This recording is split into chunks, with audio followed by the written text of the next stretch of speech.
कि आज बिहार के अंदर जिस तरीके से चुनाव चल रहा है, लोक लुभावन वायदे किए जा रहे हैं, जहां देखिए वहां बिहारियों को लुभाने की कोशिश की जा रही है।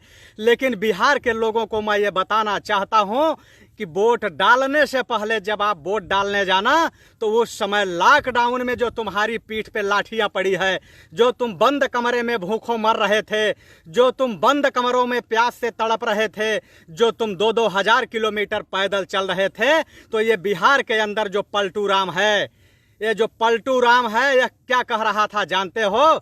याद कर लेना, उस समय यह कह रहा था कि हम बिहारियों को बिहार के अंदर घुसने नहीं देंगे। लेकिन आज जब चुनाव आया है तो ये लोगों को बेवकूफ़ बना रहा है, लोक लुभावन जो है भाषण दे रहा है और कह रहा है मेरे प्यारे बिहारियों। और जानते हो क्या कह रहे हैं आपके जो है गृह मंत्री अमित शाह? ये वही अमित शाह हैं जब लॉकडाउन में बिहारी जब सड़कों पे पीटे जा रहे थे, 2-2 हजार किलोमीटर पैदल चल रहे थे, उनकी ट्रेन बंद कर दी गई थी, तो यही अय्याशी करने वाले पूंजीपतियों को एयरलिफ्ट कराया जा रहा था। उसके बाद ये जो है अमित शाह का कहीं अता पता नहीं था। और यही अमित शाह क्या कह रहे हैं आज कि अगर बिहार में भाजपा की सरकार बनती है तो हम विकास की गंगा बहा देंगे। अरे बिहारियों, तुमसे सटा हुआ तुम्हारा यूपी है, यहाँ आके देख लेना कि आज जो विकास की गंगा है ना, वो खतरे के निशान से ऊपर चल रही है। जहां देखो वहां हत्या, जहां देखो वहां छिनैती, जहां देखो वहां डकैती, यानी विकास की जो गंगा है वो खतरे के निशान से ऊपर चल रही है। और आज उत्तर प्रदेश अगर देखा जाए तो ये रेपिस्ट लैंड बन चुका है पूरी तरीके से, क्योंकि इनके सांसद, इनके विधायक, इनके जो है पदाधिकारी और इनके संगठन के लोग आज हत्या, डकैती, लूट, बलात्कार, गोली चलाना, यानी सारा कुछ कर रहे हैं। और यही आने वाले समय में ये बिहार के अंदर करने की कोशिश करेंगे और आपको ये जो बता रहे हैं। और पलटू राम जो है बिहार की दुर्दशा किस तरीके से किया है यह आपको पता होगा। आप लोगों ने देखा होगा कि यही जब पूरे राज्यों के लोग अपने अपने मजदूरों को जब अपने प्रदेशों में बुलाने का काम कर रहे थे तो ये पलटू राम किसमें मस्त था जानते हो? पलटू राम कहाँ था उस समय? ये पलटू राम नारी निकेतन की लड़कियों के साथ क्या कर रहा था ये किसी से छुपा हुआ नहीं है। ये वही पलटू राम है जो कि बिहार के लोगों से सीधे बोल दिया कि मजदूरों को लाने के लिए हमारे पास बसें नहीं हैं। वही पलटू राम 15 साल के अंदर पूरे बिहार की ऐसी की तैसी जो कर रखा है। आज चाहे वो शिक्षा मित्र हो, चाहे संविदा कर्मी हो, चाहे मजदूर हो, आज पूरा बिहार तहस नहस हो चुका है। और इसी बिहार में एक वीडियो वायरल हो रहा है, मैं देख रहा हूं। वहां उसमें एक गाना बना था कि बिहार में काबा, बिहार में काबा। तो हम बताना चाहते हैं कि जो बिहार में है ना वो कहीं नहीं है। बिहार के अंदर ताकत है, बिहारियों के अंदर, बिहारियों के पसीने में जो है ना वो भारत की अर्थव्यवस्था को सुदृढ़ करने की ताकत है। ये वही बिहार है कि आज पूरे देश के अंदर अगर कहीं भी अगर बाजुओं की ताकत से अगर धन पैदा होता है तो उसमें एक एक बिहारी मजदूरों का योगदान है। वो चाहे उत्तर प्रदेश हो, चाहे दिल्ली हो, चाहे नोएडा हो, चाहे हरियाणा हो, चाहे पंजाब हो, चाहे मध्य प्रदेश हो, चाहे महाराष्ट्र हो, यानी कहीं भी आपको हर 10 किलोमीटर में एक बिहार का जाबाज और शेर मिलेगा जो अपने पसीने से इस धरती को सींच करके अर्थव्यवस्था को पैदा करने का काम करता है। वह है बिहार में। बिहार अपने आप में एक ताकत रखता है। जब अंग्रेजों को भगाने की मुहिम चली थी ना तो यही बिहार के लोगों की अहम भूमिका कि इस बार पूरे बिहार के अंदर जिस तरीके से पलटू राम की जनसभाओं में एक भी भीड़ नहीं दिखाई दे रही है, लेकिन ये लोग ईवीएम सेट करने पे लगे हुए हैं।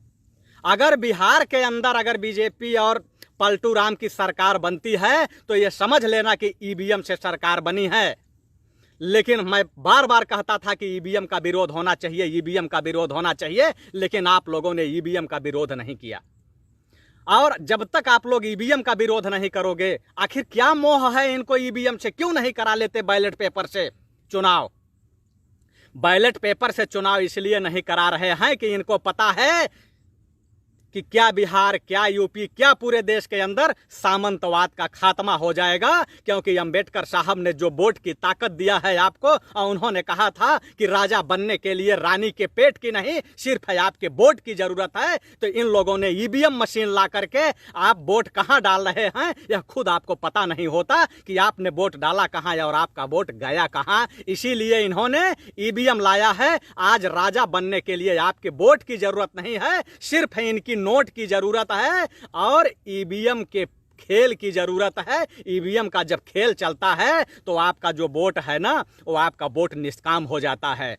लेकिन मैं ये कहूंगा कि आप लोग जब चुनाव में जाइएगा, मतदान करने जाइएगा, तो इतनी वोट मारिएगा, इतनी वोट मारिएगा पलटू राम के अपोजिट में, पलटू राम के अपोजिट में, भाजपा के अपोजिट में इतना वोट मारिएगा कि इनकी ईवीएम जो है वो अपने आप हैक हो जाए। महाराष्ट्र से चल के पैदल बिहार पहुंच रहे हैं, गुजरात से चल के लाठियां खाते हुए पैदल बिहार पहुंच रहे हैं, तो हम लोगों को क्वारंटाइन सेंटर भेजा जा रहा है। और उस क्वारंटाइन सेंटर में जहां एक आदमी को 2400 रुपए का बजट दिखाया जाता था सरकार का कि 2400 रुपए एक आदमी पे खर्च हो रहा है, वहां सुबह में उनको मूड़ी मिलता था, मूड़ी, जिसको भुंजिया बोलते हैं, जिसको लाई बोलते हैं यूपी में, वह लाई दिया जाता था। महज 10 रुपए की लाई भी उनको नहीं दिया जाता था। उनको क्वारंटाइन सेंटर में भूख से मारा जा रहा था। और हमारे यूपी के जो है मुख्यमंत्री आदित्य योगी नाथ जी बिहार में जाकर के रैली करने का काम करेंगे और आपको विकास की गंगा दिखाएंगे कि हमने उत्तर प्रदेश के अंदर ऐसी विकास की गंगा बहाई है, वो चाहे हाथरस रहा हो, चाहे हापुड़ रहा हो, चाहे प्रयागराज रहा हो, चाहे देवरिया रहा हो, चाहे गोरखपुर रहा हो, चाहे गाजीपुर रहा हो। आज यूपी पूरे तरीके से बेरोजगारी की कगार पे पहुंच चुका है। एक एक युवा यहां बेरोजगार पड़ा हुआ है। और लॉकडाउन में लाठियों से पिटवाने का काम किया था इन्हीं बिहारियों को कि जो राजस्थान और गुजरात के रास्ते से पैदल चल के यूपी होते हुए बिहार जाना चाहते थे। वहीं हमारे जो योगी जी हैं, अपने पुलिस से तुम्हारी जो है तुम पर लाठियां चलवाने का काम किया था और इन्होंने पूरे प्रदेश की रास्ते को सील करने का काम किया था। वोट डालने से पहले याद कर लेना कि योगी जी करते कुछ और हैं और कहते कुछ और हैं। आज पूरे उत्तर प्रदेश की जिस तरीके से, उत्तर प्रदेश के अंदर जब प्रदेश का युवा जब इनसे रोजगार मांग रहा था, शिक्षक में भर्ती होना चाह रहा था, उस समय ये क्या बोल रहे थे कि उत्तर प्रदेश के अंदर एक भी अभ्यर्थी योग्य नहीं है, अगर योग्य अभ्यर्थी होगा तो उसको नौकरी जरूर मिलेगी। कल यही बिहार में होगा और आज यही बिहार में हो रहा है। शिक्षा नियोजन को लेके देख लीजिए, जब भी आप आंदोलन करते हैं आपके ऊपर लाठियां पड़ गई। और जो लोग ये कह रहे हैं कि बिहार के अंदर चारा चोर बोल रहे हैं ना, तो मैं तुमको बताना चाहता हूं कि वो चारा जो जगन्नाथ मिश्रा चुराया था ना, ये तो तुम्हारे जेहन में है कि चोर तुम रहोगे और चोर दूसरे को बताओगे, क्योंकि माफीनामा वाले तुम हो। देश के पहले आतंकवादी गोडसे के समर्थक तुम हो। और जो पूछते हैं कि बिहार में का बा, हम ओकरा का बतावत तानी कि बिहार में का बा। अरे बिहार में ऊ बानी कि जवन कहीं नहीं खे बानी। बिहार में का बानी पता नहीं खे बानी। अरे बिहार में ऊ बा ब्रह्मेश्वर मुखिया का खात्मा करे वाले बिहार में बा। बिहार में ऊ बा कि कभी याद कर लेना, आज जो लोग बोलते हैं कि लालू यादव चारा चोर, अरे वही लालू यादव है ना। जब कभी तुम लोग सामंतियों की बस्ती से निकला करते थे तो अपनी चप्पल अपने सर पे रख के निकलते थे। तुम्हारे बाप और दादा घुटने के बल चलते थे। आज तुम जो सवाल पूछ रहे हो ना, अगर इस सवाल पूछने का अगर तुमको अवसर मिला है तो ये तुम्हारा वही चारा चोर दिया है जिसको तुम चारा चोर बोलते हो। उसी की बदौलत तुम्हारी आज जिहवा चल रही है। और नहीं तो जब कभी तुम जिहवा चलाते थे तो तुम्हारी जिहवा काट ली जाती थी। और आज बिहार का एक एक बिहारवासी को मैं ये बताना चाहता हूं कि जो बिहार के लोगों को बुरे दौर में न आटा भेज पाया, न राशन भेज पाया, न चावल भेज पाया और न घर तक पहुंचने का साधन भेज पाया, जिसने हाथ खड़ा कर दिया कि हमारे पास बस नहीं है, आज चुनाव में ऐसे नेताओं के पिछवाड़े पे लात मार के भगा देना चाहिए। ऐसे लोगों के हाथ में बिहार नहीं सौंपना चाहिए।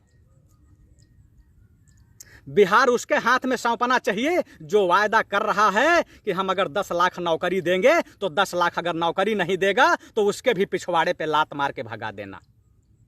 जो वादा कर रहा है कि हम बेरोजगारों को रोजगार देंगे, अगर रोजगार नहीं देगा तो उसके भी पिछवाड़े पे लात मार के भगा देना। लेकिन एक बार उसको वोट दे के आजमा लेना कि क्या ये अपने वायदे पे खरा उतरता है कि नहीं उतरता है।